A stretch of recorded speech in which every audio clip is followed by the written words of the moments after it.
Welcome everybody to Crease Talk. This week I am joined by defenseman, all-patriot league defenseman, Remi Reynolds. How you doing?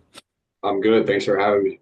Of course, brother. So, wanted to start off of kind of talking about your background. So, I know growing up in Texas, kind of lacrosse isn't really the big thing. It's all about football. So, how'd you kind of get drawn into, becoming a Division One lacrosse player? Yeah, so originally I played baseball and I didn't even know what lacrosse was about. But one time my brother like couldn't find a sport to do because my mom and dad had a rule that you could if you weren't going to play a sport, you had to play an instrument, and if you couldn't play an instrument, then you have to play a sport. Like you have to do something. So my brother was trying to find a sport, and then they were reading like different sports around Texas, and we couldn't do football at the time because we were too young. And my brothers found lacrosse, and I went to one of his practices and I watched him play, and I fell in love with it. Although it's not really like a big thing, like you said, it's like a football powerhouse state. It was a lot more kids than you would think playing it and enjoying it. That's kind of how I got drawn to it. And would you say, obviously you've played defense, anywhere on the defensive end, going from LSM close and short stick D mid. Were you immediately drawn into the defensive side, or did you originally want to be the one scoring goals? I was originally a face-up guy, actually. All three of us were a face-up guy playing lacrosse. But one time at a tournament, one of my coaches like didn't have enough defensemen, and as a little kid, you're like you look at it and you're like I kind of want to go like slash or hit someone. So I kind of picked up a long pole just to fill in a spot for someone, and after that, I kind of just got addicted to it, and I kept playing and playing because I liked kind of like the defensive side of it instead of like doing the whole like offensive side. I liked actually checking and hitting someone, and that's kind of what drew me into it. And face-offs at the time, although it was fun as a kid, it got a little boring and repetitive. So I stopped playing doing face-off, and I actually wanted to actually be a part of like what the defensive unit was doing, and really enjoyed what I was doing. Yeah, awesome. So you kind of had a switch kind of midway through your high school career, going from Texas to Maryland, where you played at Gilman.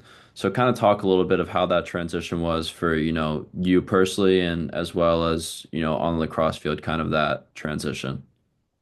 Yeah, so go that summer going into Maryland when I was still living in Texas. I knew the MIAA, like I knew all them and how good that conference was, so I was a little bit nervous about it all.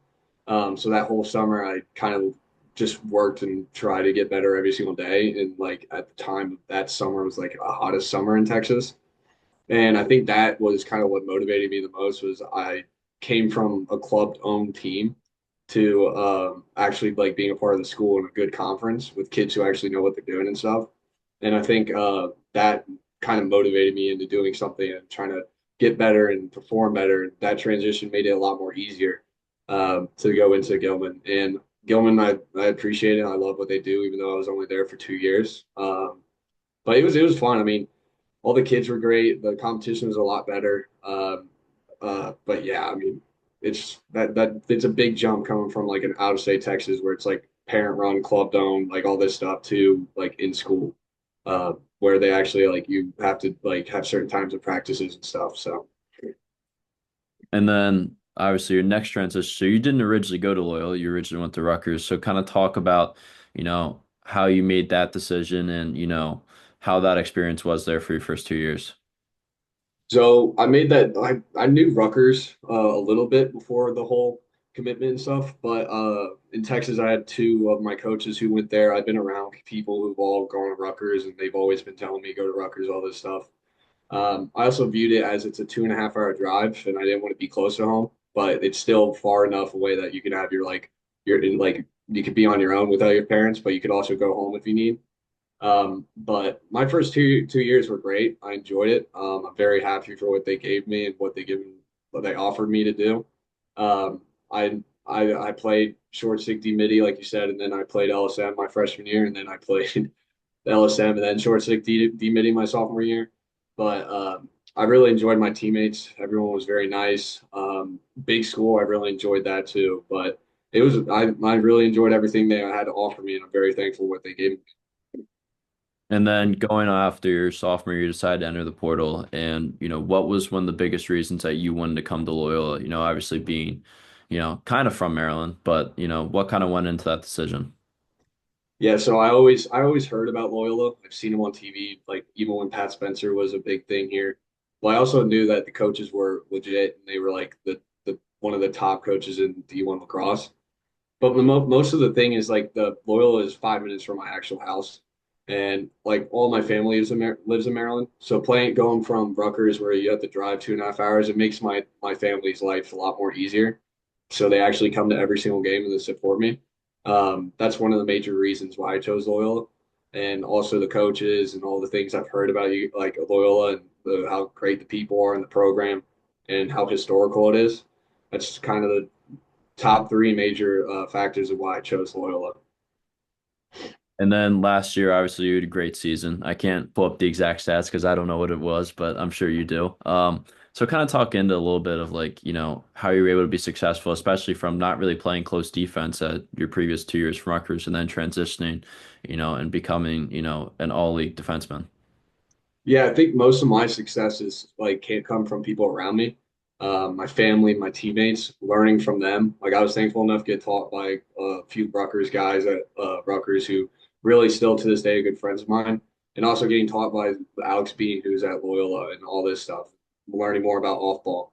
So really kind of leaning on the guys around you and learning from them, but also having that motivational drive to know that I was going in from playing LSM and D mid to actually playing a close defensive spot, and using that knowledge and learning and talking and just communicating with the guys around you kind of lifted my spirits and also made me better as a person and as a player. But also like just that drive in you and making sure like you gotta earn it and you gotta like get better every single day because you never know what's gonna happen the next day or the next week or next year. Like you gotta do it right now. And I think that's kind of the main motivation of me and kind of my success is from those around me and leaning on them and also learning. 100%. You kind of mentioned a little bit there with like give and take, seeing somebody else's game and kind of, A, learning from it and B, kind of implementing to yours. So, you were just voted captain, a couple of days ago. So kind of talk about, how you view, your leadership on the field and, kind of how you implement that into the locker room and as well as kind of leading the guys around you. Yeah, I'm very thankful for everyone who voted for me for this team. I kind of use my leadership style is kind of like I'm kind of a lead by example guy, but I also like to use my voice to help those and lift those kids around me. One of my main goals was we have a big freshman class this year. So each freshman defender, I texted them in a group chat and I said, if you guys need any questions, please like come reach out to me. And I think that carries over with our senior class too. I think our senior class knew that a lot of new guys, new faces are coming into the locker room. And I think that using us and communicating to the younger guys and also communicating to older guys is what's going to help us prepare this season. And I think that's the biggest thing is even though there's four captains, I think there's also we have a huge senior class and a big like captain, like people, everyone can be a leader on this team. And I think that's what's a very good thing about this program. Yeah, and then going forward, we obviously touched a little bit about your accolades, your all-patriot league team last year, and captain coming this year and looking, to do this same and kind of take the next step to become an All-American. What are you kind of most proud about in your career that you've looking back on it that you've accomplished? I think one of my most proud moments was probably that overtime game winning goal. But also, I think actually going from Rutgers to being a position that you really don't get any awards from, D mid and sometimes LSM. Actually, like seeing the like you said, all Patriot. That kind of like I was proud of that because it kind of like hard work paid off a little bit because you got announced for something, and I think that's one of the thing. And I think I could gotta continue to be better and go shoot for the stars and keep going up. Yeah. Kind of talking a little bit like moving forward, you kind of talk about the hard work that you put in, and obviously transferring schools and then, transferring to Gilman in your high school career, what are, some of the kind of mental stuff that you've had to battle, as you've made all these different transitions, transferring's tough, especially, coming from the position that you were. So, what did you kind of have to overcome to be able to accomplish that? Well, I had to figure out how to like, use a long pull again. That was kind of a big thing because when you have so many positional changes, it kind of affects your play and affects who you are. Because you really don't know if you're going to be this position like for a while, or it's going to be changed. But also like just that in fixing my mind. Like so many positional changes again at Rutgers, and then now at Loyola. It's like you got to kind of go with the flow a little bit. You got to kind of learn that, and you kind of have to learn it fast. But again, back to my like comment is even though it sucks that you have to go switch positions all the time and all this stuff, but it's also kind of there's a beauty to it because you start to learn every single person's position and you can use that to help everyone around you.